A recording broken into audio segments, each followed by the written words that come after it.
He controlled Texas Oil with a single signature, yet he couldn't get his own daughter to take a single sip of water. Ethan Carlisle sat rigid in his tailored navy suit, watching his 7-year-old daughter, Lily, rock back and forth in the corner booth of the Montgomery, Dallas's most exclusive riverside restaurant. The girl's untouched plate of salmon, $42, grew cold as wealthy patrons and business elites cast judgmental glances their way. Ethan's jaw tightened with every whispered comment, every sideways glance from board members and society figures. The CEO, who ran multi-billion-dollar operations with a nod and a glance, couldn't command his own child's attention. "Lily, please," he whispered, leaning forward, his voice low and tense. "People are watching, sweetie." The girl's rocking intensified. Her hands flew to her ears, blocking out the soft jazz, the clinking of silverware, and the murmurs of diners that sounded like judgment wrapped in pity. Before we go further, hit the like button if you've ever felt powerless while carrying the weight of the world. This story isn't just about autism or American elites. It's about love, regret, and the courage to see people for who they truly are, beyond their suits, beyond their silence, beyond the walls we build to protect our pride. Then something extraordinary happened. A waitress with a neatly pinned scarf approached their table with movements so gentle they seemed choreographed by angels. Without a word, she knelt beside Lily's chair, not looming over her like the endless parade of specialists, therapists, and expensive consultants who had failed, but meeting her at eye level, creating a calm bubble in the chaos of the upscale restaurant. Sophia Morales began humming a soft melody, an arrangement of a lullaby that somehow matched Lily's rhythm, as if she had studied the child's private music all along. But what Ethan didn't realize was that Sophia wasn't just any waitress. She wasn't just naturally gifted with children. She wasn't just kind or patient or blessed with an intuitive understanding of people. She was about to teach him what no 500-an-hour specialist ever could, and expose a truth that would shatter everything he thought he knew about success, sacrifice, and the real cost of the empire he'd built. Within minutes, the girl who hadn't spoken in 7 years, who screamed at every touch, who lived in a sprawling 10,000-square-foot mansion but spent her life in one room, was eating from Sophia's hands. Her small body relaxed. Her hands stilled. Her eyes, usually darting everywhere except toward faces, found Sophia's and held them with trust Ethan had never seen in his own daughter. Other diners froze mid-conversation, witnessing the impossible. Forks paused halfway to mouths. Whispers stopped. Even the waitstaff watched, stunned, as a quiet miracle unfolded. Ethan sat in shock, heart hammering. Who was this woman? How had she done what teams of Dallas's top specialists, foreign consultants, and even child psychologists couldn't? What language was she speaking that his daughter understood? He didn't thank her. He was too overwhelmed. But as Sophia rose to attend her next table with quiet dignity, Ethan made a decision that would change 3 lives forever.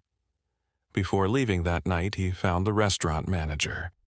"That waitress," he said, voice rough. "Sophia. I want her section every time we come here, only her section." The manager nodded, noting the request in his tablet, unaware that he had just witnessed the first crack in a billionaire's carefully constructed armor. What Ethan Carlisle didn't know, what he couldn't possibly know as he drove home through Dallas's midnight traffic with his sleeping daughter in the back seat, was that Sophia held the key to everything he had been desperately searching for. And that key had been forged 5 years earlier, when he signed papers that destroyed her life without ever learning her name. But we're getting ahead of ourselves.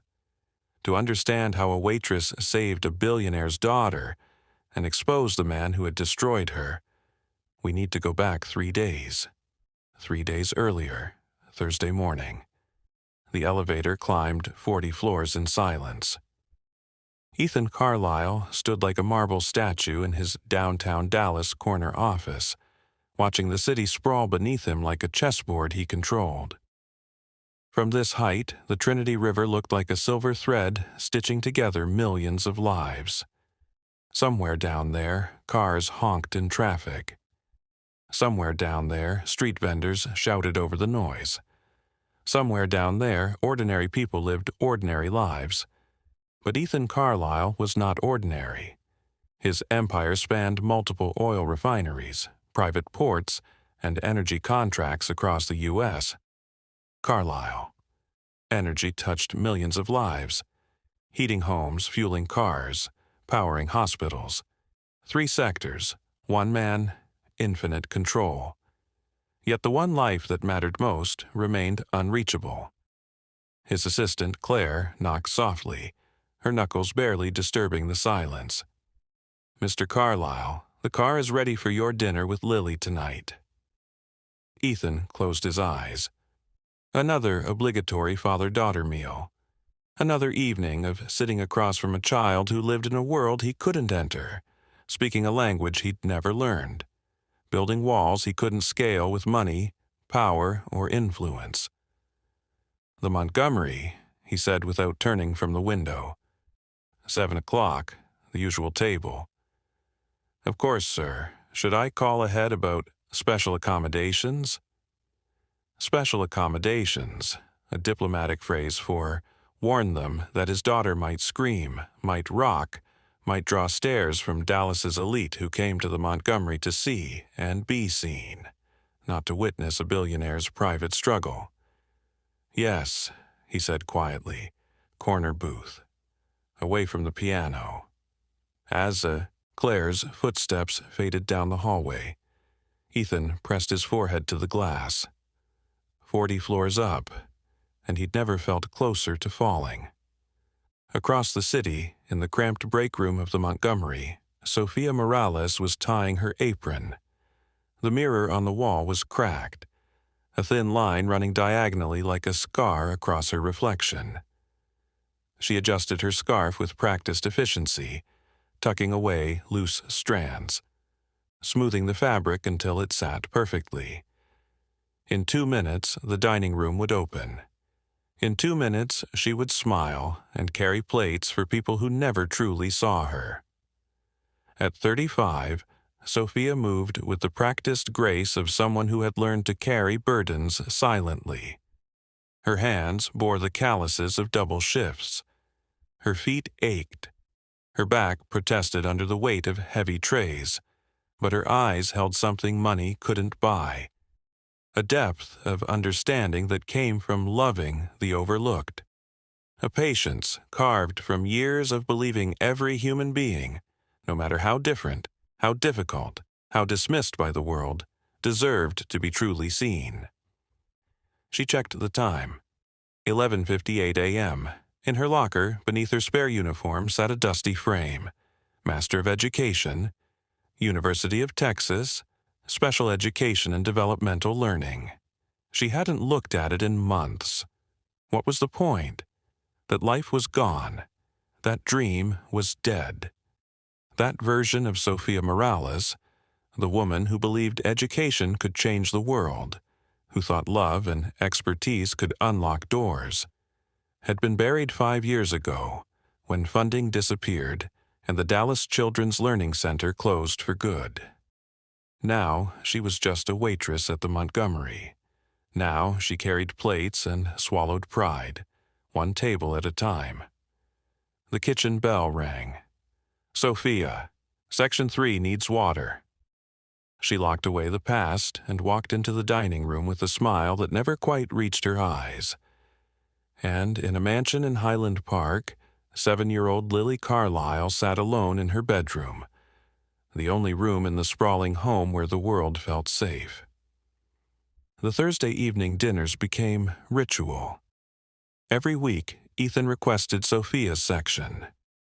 Every week, Lily transformed under her gentle guidance. eating full meals, staying calm for hours, her small body relaxing in ways that made Ethan's chest ache with something between gratitude and grief. He began arriving 15 minutes early, staying 30 minutes late. Other diners sometimes complained. Rocking, unusual sounds, special accommodations. But Sophia always guided them to the quietest corner, creating a bubble of peace in the chaos of Dallas's elite dining scene. She taught him things no specialist had mentioned. Approach from the side, never head-on. Dim your phone. The flicker hurts her eyes. Speak in low tones, soft cadences.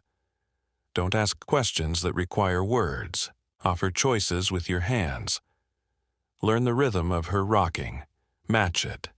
Become part of her music instead of fighting it. "You have a gift," Ethan admitted one evening, his usual arrogance dissolved by 6 weeks of witnessing miracles. "Where did you learn this?" "Practice," Sophia replied, refilling his tea. But her voice carried weight, volumes left unspoken. He wanted to ask more.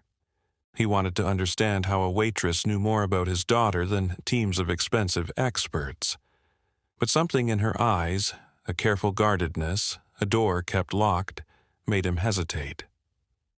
Still, Ethan began to notice subtle changes in himself. He started paying attention to the small details, the way Lily's fingers tapped when she was anxious, the exact tempo of her rocking, the words she whispered to herself when she thought no one was listening. He stopped trying to control her world and instead adapted to it. Slowly, he began to understand what love without power really meant. Outside the restaurant, Dallas glittered under the night sky, skyscrapers reflecting on the Trinity River. Inside, something more important than wealth or control was happening, healing. Sophia didn't see herself as extraordinary. She didn't seek recognition. But with every meal, every patient smile, every hand she extended to Lily, she reminded Ethan that the most valuable things in life weren't contracts, titles, or boardroom victories. They were trust, connection, and the courage to meet someone where they truly were. And yet, every week, Ethan couldn't shake the feeling that Sophia's past was intertwined with his own. There was something in the quiet way she observed, the precision in her gestures, the way she seemed to anticipate Lily's needs before Lily even knew them herself. It gnawed at him. One Friday evening, as Lily played quietly with a small wooden train in the booth, Ethan finally asked the question he had been holding back. Why are you doing this?" he said gently. "You don't have to. You have your own life, your own dreams." "Why my daughter?" Sophia paused, eyes meeting his, steady but distant. "Because some doors only open when someone notices the key," she said softly. "And sometimes, the person holding that key is the last person you'd expect." Ethan didn't understand. Not yet. But he felt it in the way Lily looked at her, in the rare trust she gave, in the calm that filled the booth like a second home. For the first time, Ethan Carlisle realized that influence and control could never replace patience and understanding. Money could build empires, but love, true connection, and the courage to face the past, that was something no fortune could ever buy. As the weeks passed, the trio, father, daughter, and waitress, found a rhythm. And each dinner, each small breakthrough, brought them closer to something none of them had expected, the beginning of healing, and somewhere, in the quiet corners of Dallas, a secret waited to be revealed, one that would shake Ethan's world, test his newfound humility, and force all 3 lives to confront the choices of the past in ways they could never have imagined. 3 days before that first miraculous dinner, Dallas was just another city buzzing with traffic and neon lights, but for Sophia Morales it was a city of ghosts. She walked briskly down Main Street, scarf tucked neatly, eyes fixed ahead. At 30, she had learned to carry herself with quiet confidence, but inside, the weight of 5 years' worth of injustice pressed on her like a steel plate. 5 years ago, she had been on the fast track to transforming children's lives. A Master of Education from the University of Texas, specializing in special education and developmental learning.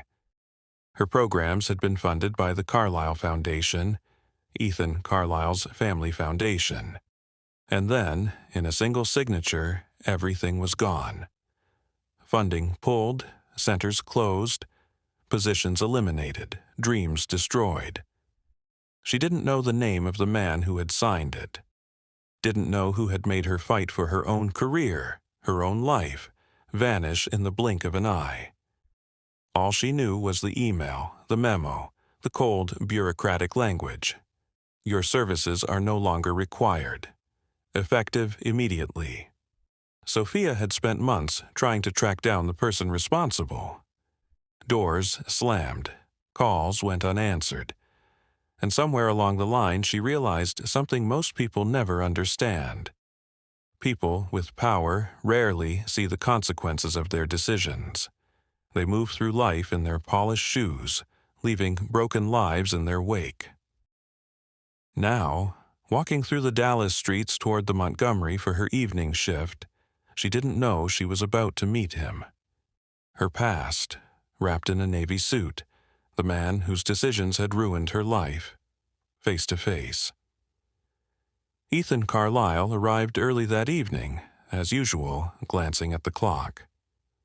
Something had shifted in him over the last few weeks. He was no longer the imperious, untouchable CEO who ruled boardrooms with a flick of a pen.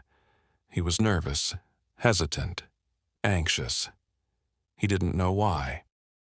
The minute Sophia arrived and greeted Lily, something primal and undeniable stirred within him, a recognition he couldn't place. It wasn't the first time he had met a talented specialist. He didn't know it yet, but he had met her before. Years ago, in a polished conference room in downtown Dallas, he had been signing papers that destroyed her programs, not realizing that the young woman sitting quietly in the corner, observing every detail of his decisions, would one day enter his daughter's life in a way that would challenge everything he thought he knew about power. As Sophia knelt beside Lily that evening, Ethan felt a strange tug in his chest. Familiarity, perhaps, regret, something deeper he couldn't yet articulate. Lily reached for Sophia's hand, the softest, smallest gesture. And in that moment the collision of their past and present began. Ethan realized, too late for casual questions, too late for polite introductions, that the woman calming his daughter had a connection to him he could not yet see. And as Sophia whispered, and guided Lily through dinner, a storm was gathering.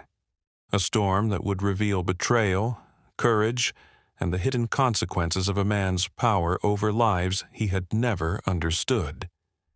Because sometimes, the people we try to control the most are the ones who teach us the lessons we never asked for.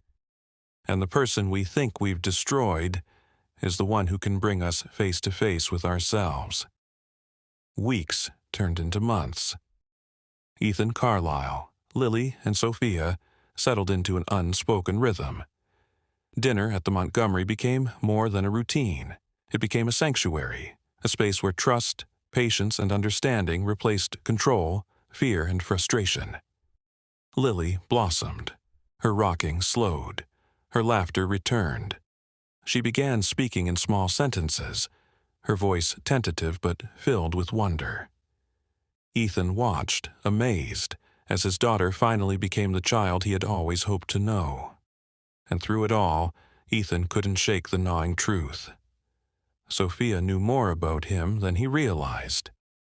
Every calm gesture, every intuitive move, every decision to gently guide Lily was a reflection of lessons he had long ignored, lessons about empathy, humility, and the true weight of power.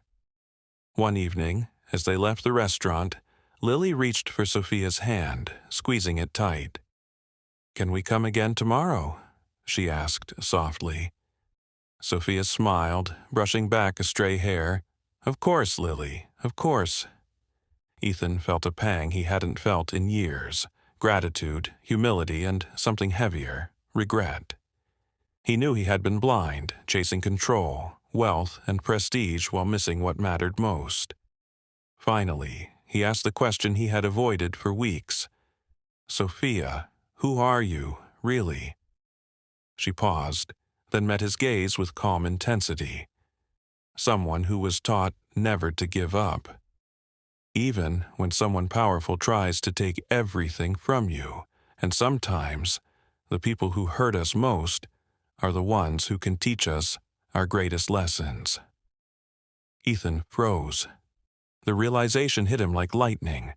The young woman whose programs he had shut down, whose life he had altered with a single signature, was the same person who had healed his daughter. Shame, awe, and gratitude collided inside him. He reached out, but Sophia shook her head gently. "It's not about forgiveness yet. It's about seeing. And seeing, Mr. Carlyle, is what your daughter, and maybe even you, needed most." Lily looked up at him and giggled. For the first time in 7 years, her laughter was free, unrestrained, and completely hers. Ethan realized the truth. Wealth and power could buy influence, but love, patience, and understanding could build miracles.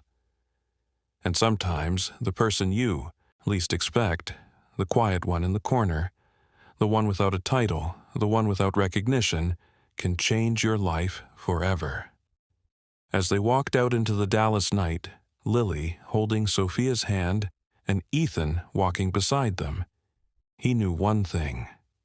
Life was fragile. Power was fleeting. But love, true, selfless love, was what endured. And in that moment, the billionaire finally understood what it meant to be human.